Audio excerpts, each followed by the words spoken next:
Bismillahirrahmanirrahim. Assalamualaikum warahmatullahi ta'ala wabarakatuh.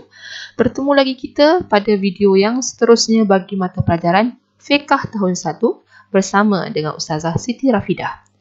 Pada minggu-minggu yang lepas dan pada video-video sebelum ini, Ustazah sudah menerangkan tajuk untuk mata pelajaran Fiqh berkaitan dengan bahagian-bahagian air dan pelbagai jenis air. Betul tak murid-murid? Air mutlak, air musyammas, musta'mal, mutanajis, muqayyad. Dan hari itu baru ini saja Ustaz sudah menerangkan mengenai tajuk wuduk. Dan betul ke atau tidak? Okey, wuduk ya. Untuk pelajaran yang seterusnya ini iaitu tajuk yang keempat dalam silibus Fiqh tahun 1. Wuduk itu tahun lepas pula, minggu lepas. Untuk video kali ini kita masuk tajuk yang terakhir dalam silibus Fiqh tahun 1, iaitu pelajaran yang kelima, tajuk istinja. Jadi murid-murid sila buka buku teks Fiqh tahun 1, muka surat 34. Surat 34 ya. Ustazah lajukan sebab nak menyelak satu-satu muka surat ni pun mengambil masa. Kita berasa bosan menunggu muka surat ini terbuka sebab ini adalah e-book. Bila e-book tu dia menggunakan internet dan secara atas talian. Jadi mengambil masa sedikit bergantung pada kelajuan internet dan kekuatan komputer itu sendiri.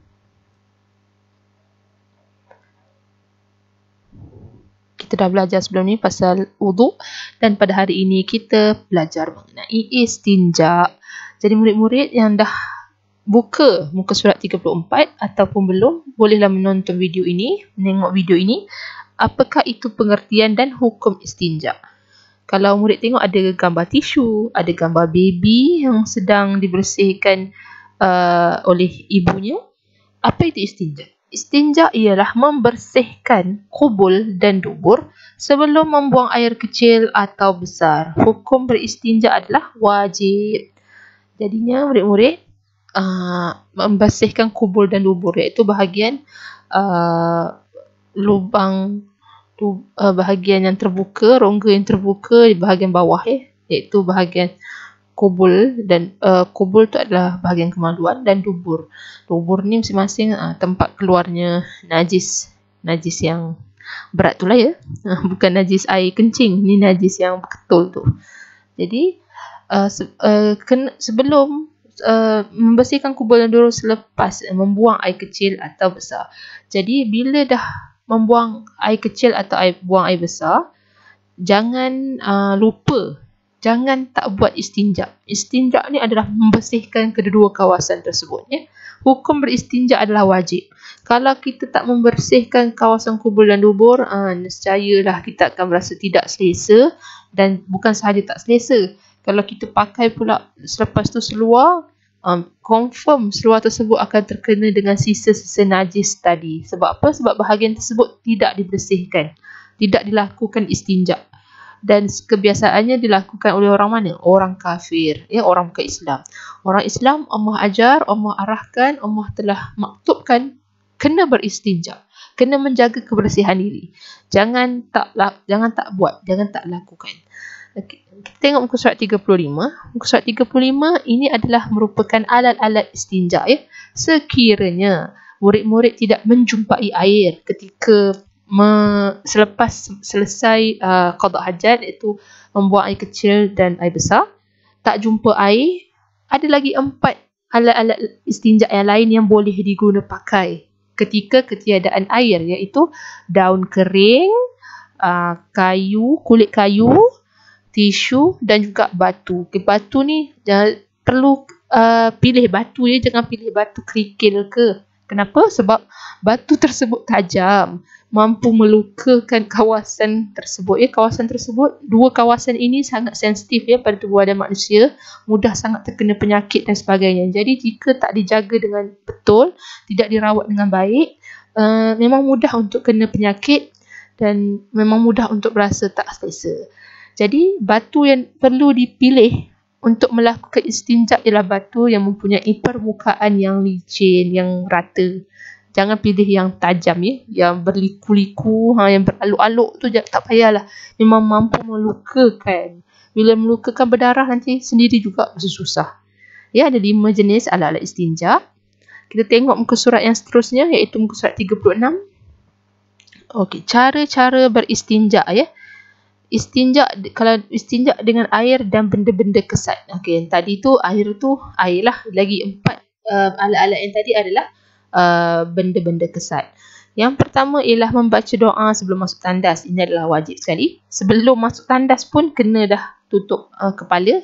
Ya, pastikan kepala bertutup. Doa sebelum masuk tandas. Allahumma inni a'udzubika minal khubuthi wal khaba'ith. Allahumma inni a'udzubika minal khubuthi wal khaba'ith. Ini adalah doa sebelum masuk ke tandas. Proses yang kedua adalah membuang air. Tak kisahlah nak buang air besar ke, air kecil ke.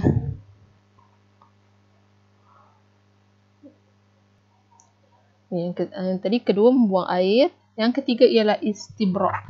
Istibra' ini apa benda? Istibra' ialah perbuatan memastikan proses membuang air kecil atau besar itu benar-benar habis. Maksudnya benar-benar memastikan kawasan kubul dan dubur tu dah tiada najis, dah habis dikeluarkan najis sepenuhnya. Maksudnya tak adalah kata membuang air kecil atau air besar setengah jalan ya. Kerana kalau buang setengah jalan maksudnya tak habis lagi. Jadi istibra' ni dia kena pastikan betul-betul najis telah habis dikeluarkan daripada kubul ataupun dubur. Sebagai contohnya ialah selepas murid-murid membuang air kecil. Ya, contohnya membuang air kecil, murid-murid digalakkan untuk tak terus basuh dengan air mutlak. Tunggu sekejap.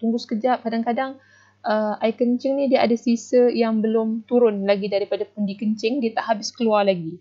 Jadi digalakkan murid-murid untuk istibra', iaitu tunggu sebentar bagi memberi laluan kepada air kencing tersebut turun dengan sepenuhnya, turun habislah dengan sehabis yang mungkin. Maksudnya pundi kencing dan saluran kencing itu bersih dah tak ada lagi air kencing yang bertakung ataupun tersimpan di situ. Lepas tu barulah yang keempat, basuh dengan air mutlak dan sabun atau mengesat dengan benda-benda kesat hingga bersih dan suci. Sekiranya tak menjumpai air lah, seperti yang Ustazah katakan tadi, kalau awak tak jumpa air, awak tak boleh menggunakan sabun.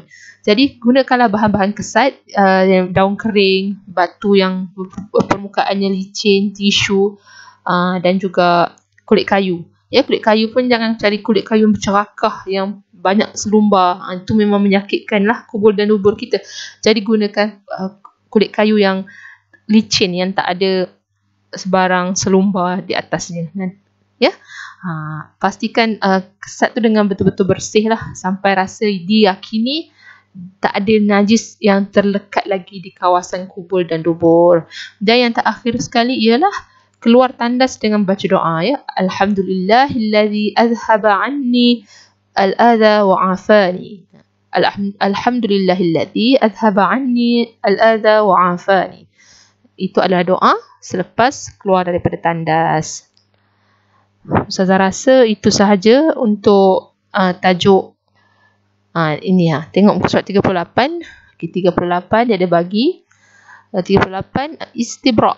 Maksud istibra' ialah memastikan tiada sisa najis berbaki. Salah satu caranya ialah dengan berdehim. Tapi kebiasaannya berdehim ni untuk orang dewasa lah, tapi untuk budak-budak kecil, untuk murid-murid boleh saja ikut yang seperti saya kata tadi, berhenti sekejap, pastikan kalau ada rasa macam nak kencing lagi tu, biar kencing habis. Jangan terus basuh siram. Tu tak sempurnalah istibra' dia. Ya. Jadi untuk tajuk istinja itu sahaja. Tak ada banyak sangat explanation, penjelasan yang perlu Ustazah uraikan. Ustazah harap murid-murid boleh faham. Sekiranya murid-murid tidak masih belum memahami setelah menonton video ini, murid-murid boleh sahaja utarakan soalan ketika sesi kelas di atas talian Google Meet apabila tiba waktunya untuk mata pelajaran fiqh. Ustazah ucapkan terima kasih kepada murid-murid kerana telah memberikan kerjasama menonton setiap video daripada tajuk yang pertama hinggalah tajuk yang terakhir dalam silibus fiqh tahun 1. Ustazah sangat hargai dan Ustazah doakan semoga murid-murid faham untuk setiap apa yang Ustazah terangkan dan telah Ustazah ajar. Sekian, wabillahi taufiq wal hidayah. Assalamualaikum warahmatullahi taala wabarakatuh.